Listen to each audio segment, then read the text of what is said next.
Okay, well, we're down here in the cargoes, like I'm usually telling you, and we're on one of our newer claims, kind of adjacent to our mine over here, and we thought we'd work this wash. And what we're working with today is a blower type dry washer. One of my other videos has a puffer type. This is a blower type. It uses just any old leaf blower will work on it. I like the Echo 250, seems to run really good. The dry washer is manufactured by Royal.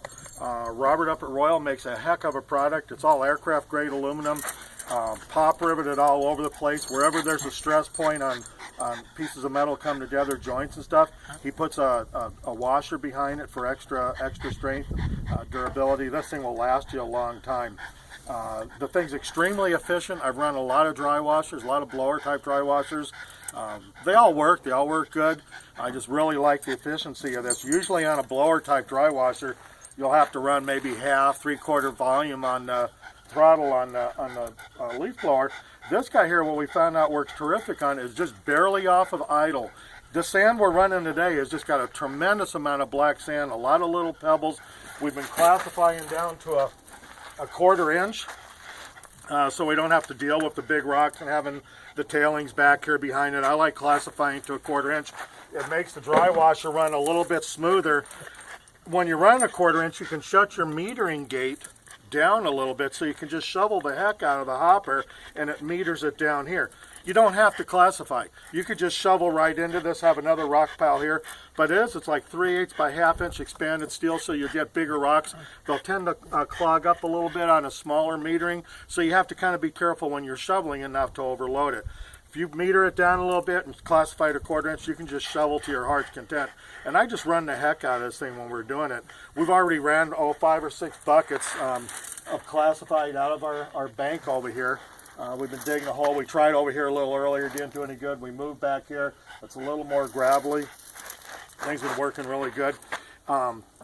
When you're running through this, Robert put in a really heavy-duty fan and a counterweight, which just shakes the heck out of this thing. So sometimes when you start it up on an idle, especially I don't want to jack up the throttle too much to get it going because I've already got material through there. If the thing doesn't start spinning and because the heavy counterweight's kind of aiming downhill, all you got to do is pick it up.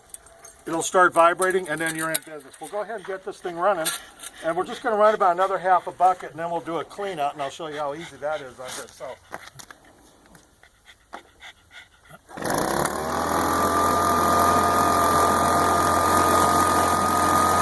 Right there, I'm just really off of idle. I got the thing at an idle, and then just pulling up just a hair off of that. One thing on this that I did do is I set the angle only at about 17 degrees. I've got a little app on my phone that gives you the protractor.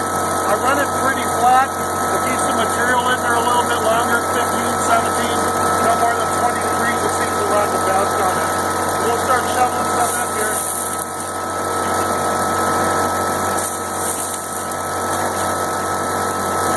As you can see, I'm just shoveling the heck out of it, and I don't have to worry about overloading it because my metering gauge is taking care of that for me. You want to shovel away from the front here so it doesn't build up and restrict the shaking action. As you can see, this thing, I didn't have to do anything. It started vibrating right off the bat as soon as we fired it up.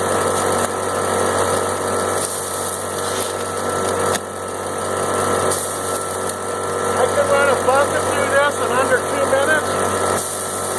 Just dump the rest in. And it's going to take care of itself on there with the metering gauge. If you look at it, it's got a lot of airflow going through there. And you can see kind of the wave action going over the ripples right there. One way to check to make sure you're set up right, I'll stick my finger in right underneath those ripples. If you want to feel those rocks dancing in there, it shouldn't be packed up. You should just feel them all kind of hopping around, almost like a liquid in there. And that's exactly what it's doing. This thing's running perfect right there. We'll go ahead and let this run through, and then I'll show you a quick clean out on it.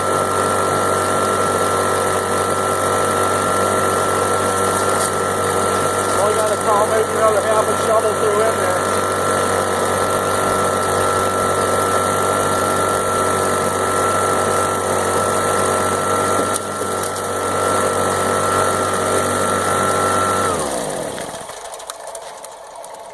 could run about 5 buckets through that, but I just wanted to kind of be able to get to the clean out portion on this pretty quick.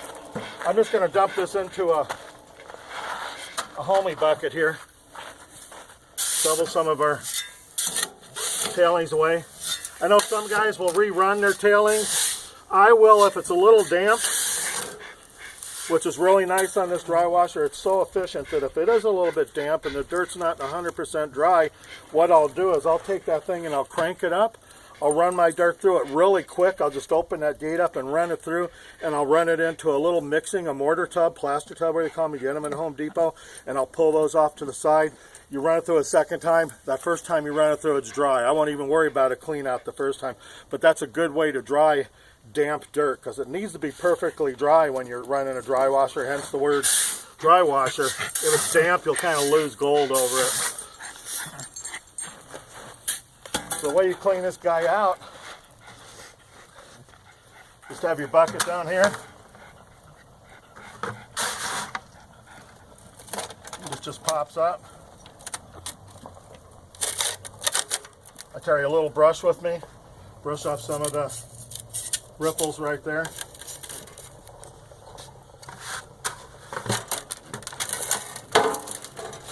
Just brush most of this stuff down into your bucket.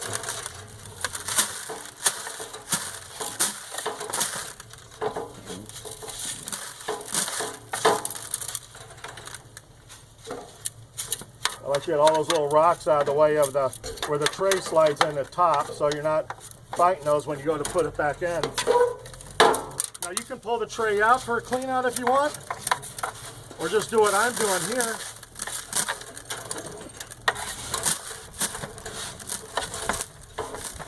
Brushing it down into there. If you want to pull it out, oops, there's a little black sand right here. I want to get that out.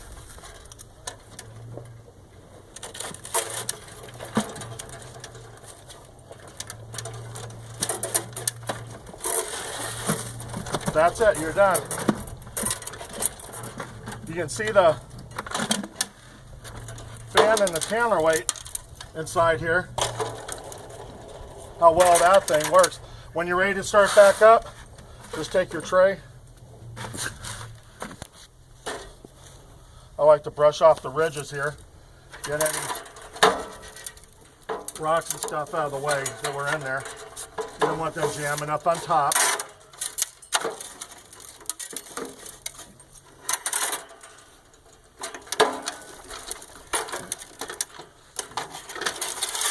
Slides right back up in. You're back in business. So you can do that either way, either brushing it out or just pulling it out. You're set, you're good to go on that. I can't say enough about the quality on the Royal Manufacturing. Robert's done everything he can to make this convenient for you to use, as well as durable and lasting and just as efficient as it can be. So we'll go ahead and sign off for now. We're going to take the concentrate and pan it out here in a few minutes, and we'll do another one on the pan out to see how he did. So for now, it's the San Diego Prospector signing off. Guys, thanks for watching. We'll talk to you later.